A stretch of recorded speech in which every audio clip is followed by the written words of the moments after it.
After yet another horrific terror attack, this is what London Metropolitan Police issued as an advisory to its people in the social media. And since the next inevitable Islamic Jihad murder will soon be taking place, killing more innocent victims, let's take a closer look to understand what it really means. Hide, run, and tell. Well, this has literally become the universal position of all the government bodies of all the European countries. Hide the connection between Islam and terrorism. Run away from taking any meaningful action that would put a stop to this madness. And then tell everyone else how virtuous you feel by not being a racist. Sounds familiar? We cannot and must not pretend that things can continue as they are. Things need to change, and they need to change in 4 important ways. First, while the recent attacks are not connected by common networks, they are connected in one important sense. They are bound together by the single evil ideology of Islamist extremism that preaches hatred, sows division, and promotes sectarianism.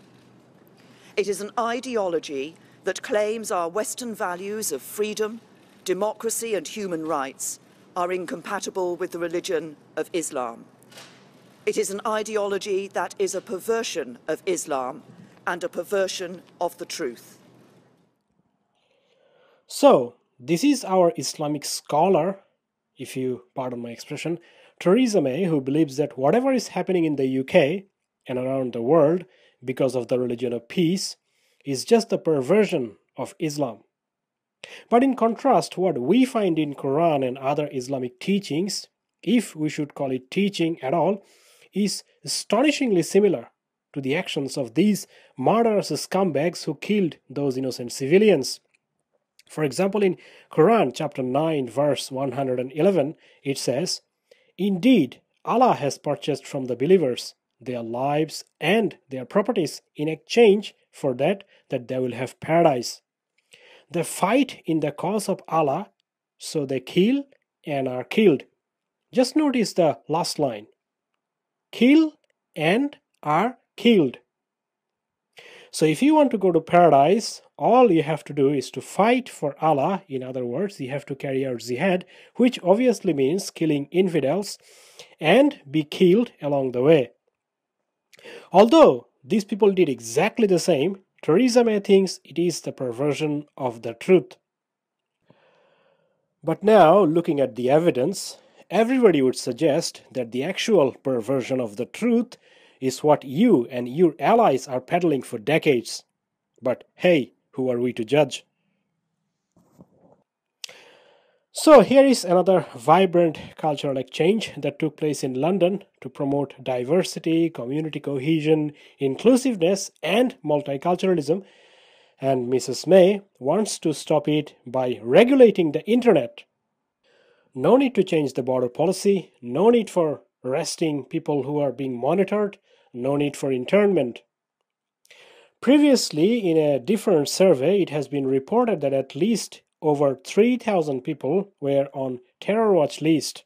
But recently, after another vibrant cultural exchange that took place in Manchester just a couple of days ago, police finally admitted that the actual number of jihadists are several times higher, nearly 23,000. So, 23,000 people are being monitored by MI5 24/7. 23,000 jihadists who want to kill you, slaughter you and murder you, rape your daughters to death, who are also living within your community. And despite all this, London is one of the safest global cities in the world, if not the safest city. One of the things the police and all of us need to do is make sure we're as safe as we possibly can be. I'm reassured that we are one of the safest global cities in the world, if not the safest global city in the world.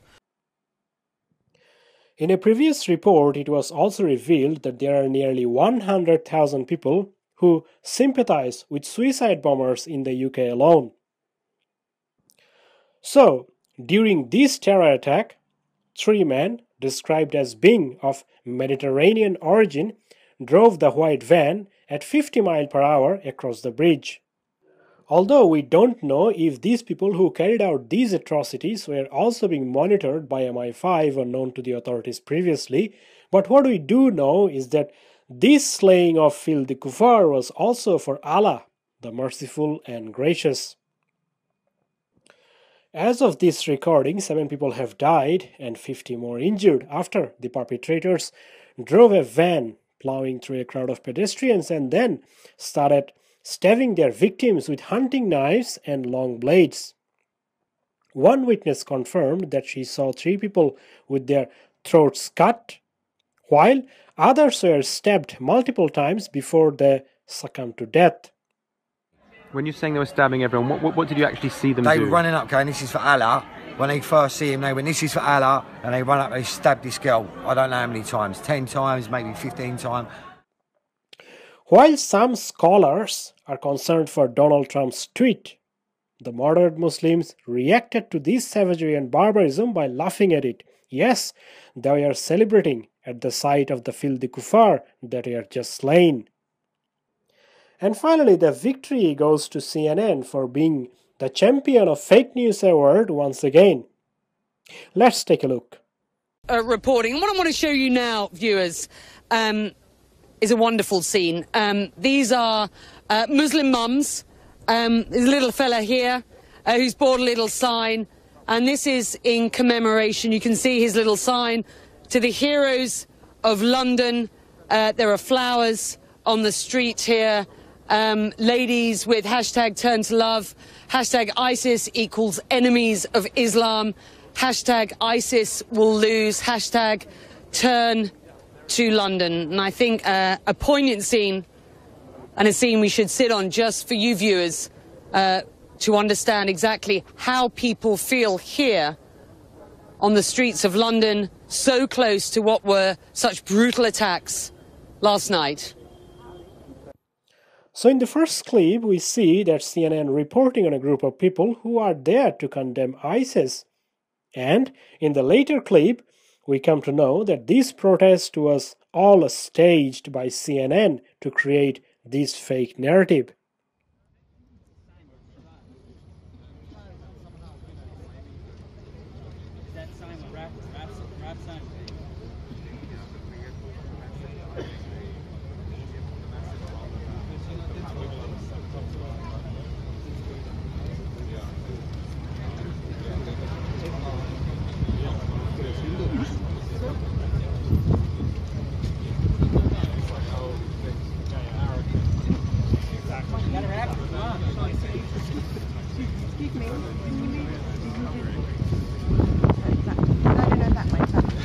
Simon Mosic reporting. What I want to show you now, viewers, is a wonderful scene. These are Muslim mums. Guys. And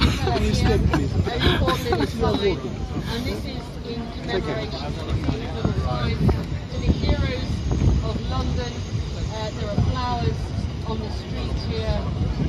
Ladies with hashtag turn to love, hashtag ISIS equals enemies of Islam, hashtag ISIS will lose, hashtag turn to London. A poignant scene, and a scene we should sit on just for you viewers.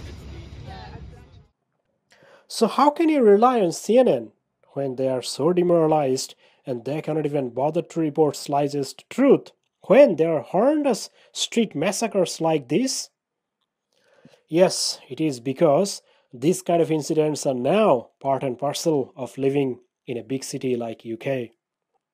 In the meantime, another horrific incident of child abuse by Pakistani Muslim pedophile grooming gangs is emerging after police and the media had been hiding such incidents for decades in hundreds of towns across the UK. So, this is neither the first nor the last of these kinds of vibrant cultural exchange, jihad murder, we are going to see in future, but apparently Islamophobia and far-right extremism is the biggest issue the Western world is facing, not jihad murder, not gang rape of little girls. Don't you think? And finally, here is a great commentary by Andrew Bolt which literally sums up the position of London Metropolitan Police, progressive journalists, deranged politicians, and all other lefty liberals who are leading our Western civilization to a violent dead end. The London massacre. Let me show you where Australians are at the moment now with Islamic terrorism. Let me show you a video from those London terror attacks on Saturday night, Sunday morning, a video that says it all. It's from an interview with one of the 4 Australians injured on that night, Andrew Robertson, and he's describing the terrorist who stabbed him in the throat. He looked like I hate it because go on. You know, say it. I know the thing with Muslims and terrorism. Yeah. He looks like a Muslim terrorist. Yeah. So this is a lefty liberal, a progressive nonetheless, and these are the people that we have to deal with. Okay, let's continue. He looked like, oh, I hate telling you the truth, but the man who stabbed me looked like a Muslim terrorist. That's how scared Australians have been to tell the truth about Islam and terrorism, even when you have just been stabbed in the neck by an Islamic terrorist. That terrorist was one of 3 who ran down people on London Bridge with their van and then jumped out the back and went hunting down more victims in nearby restaurants, stabbing whoever they could find, killing 7 people and injuring 48 until police shot them all. Police are shooting. I'm trying to keep myself safe. I just saw the 2 guys getting shot. Now, those guys didn't just look like Muslim terrorists, they also sounded like them. One shouted, "This is for Allah," according to witnesses. But we shouldn't say that either, should we? In fact, nowhere in last night's ABC TV bulletin, the main one at 7 p.m, was that fact reported. Nowhere were ABC viewers on their bulletin told the killer's motive. They did it for Allah. The ABC didn't even mention the words Muslim or Islam in describing this attack. I guess the ABC must reckon that its audience is, well, such terrible people that if you told them the truth, they'd all turn into racists or something. And Labor leader Bill Shorten seems to agree. You could not get him today to say that horror in London was the work of Muslim extremists. I think that the problem in the UK, in the Middle East and possibly in Australia is extremism. Extremism generally, and in this case extremism specifically. We're at war with extremism, and that's what we've got to beat. Extremism generally, in this case extremism specifically. What the hell does that even mean? But here's the worst of it. The ABC, our biggest broadcaster, remember, it didn't just refuse to tell you what the terrorists themselves said was their motive. We did it for Allah.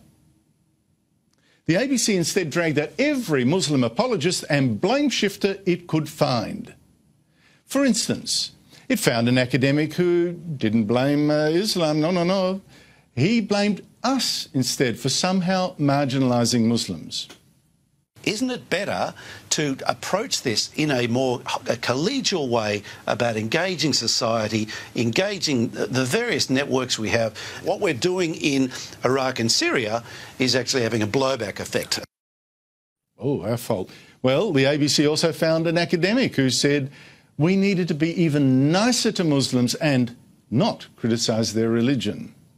What do we mean by extremism? I mean, we've got to be careful not to enter too much into the privacy of someone's religion until we try and understand those social issues and try and work with young people, with families and with the communities to make them feel that they belong and have equal rights and all those sorts of things, whether we agree with that or not.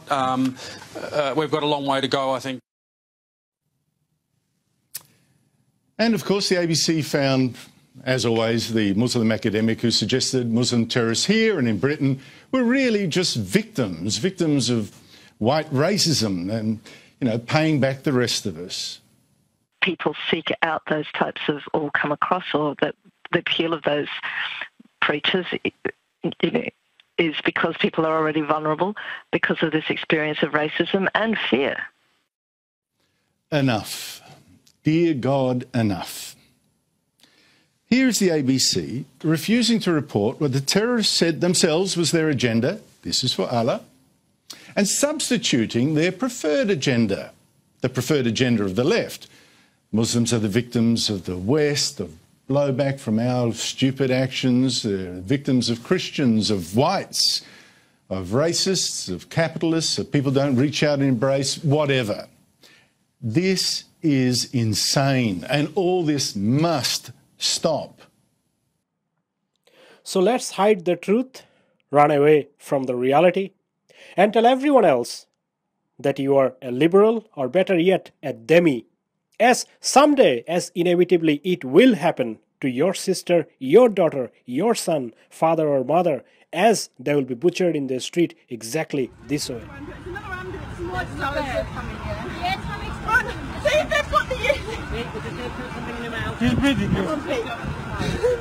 He's breathing. Come on, my darling. You do this. You keep going. You keep going. He's under this. Come on, Pete. Oh my God, I love you. Come on. Come on. Oh my God.